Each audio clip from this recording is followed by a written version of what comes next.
অনেক সময় এই কোশ্চেনটা পড়ে যায় যে 54 কিলোমিটার/আওয়ার সমান কত মিটার/সেকেন্ড।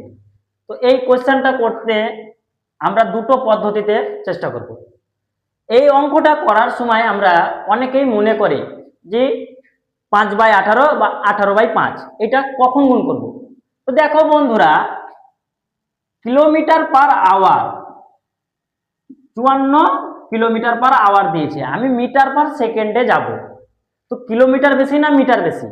অবশ্যই কিলোমিটার বেশি। তাহলে 5/18 আর 18/5 কোনটা বেশি? অবশ্যই এইটা বেশি, এটা কম। তাহলে দেখো 54 কিলোমিটার/আওয়ার মিটার/সেকেন্ডে যাব, অর্থাৎ ছোটতে যাব, ওই জন্য কি করব, ছোট দিয়ে গুণ। তাহলে কি 54 কে 5/18 দিয়ে গুণ করলে মিটার/সেকেন্ড, কাটলে 3, তাহলে কত হবে? 15 মিটার/সেকেন্ড। বুঝতে পেরেছো? সাপোজ ধরো 20 মিটার/সেকেন্ড, তাহলে এই জিনিসটাকে আমি কিলোমিটার/আওয়ারে নিয়ে যাব। তাহলে কি 5/18 দিয়ে গুণ করব না 18/5 দিয়ে গুণ করব? অবশ্যই দেখো ছোট জিনিস থেকে বড় জিনিসে যাচ্ছি, তাহলে বড় জিনিস দিয়ে গুণ করব। তাহলে 20 কে 18/5 দিয়ে গুণ করলে কত হবে? 4, আর 4 18 72 কিলোমিটার/আওয়ার। 72 কিলোমিটার/আওয়ার।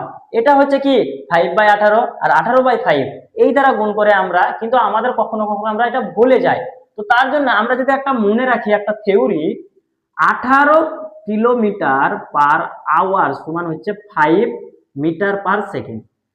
ঠিক আছে? তো বন্ধুরা দেখো 54 কিলোমিটার দিয়েছিলাম, তাহলে এই 18টাকে কত দিয়ে গুণ করলাম, দিয়ে 54 হলো, 3 দিয়ে গুণ করলাম, দিয়ে 54 কিলোমিটার/আওয়ার হলো। তাহলে মিটার/সেকেন্ডটাকে আমি 3 দিয়ে গুণ করব, তাহলে কত হবে? 15 মিটার/সেকেন্ড। বুঝতে পেরেছো? সাপোজ ধরো এটা কোশ্চেন দিতাম যে 25 মিটার/সেকেন্ড, তাহলে কিলোমিটারটা কত হবে?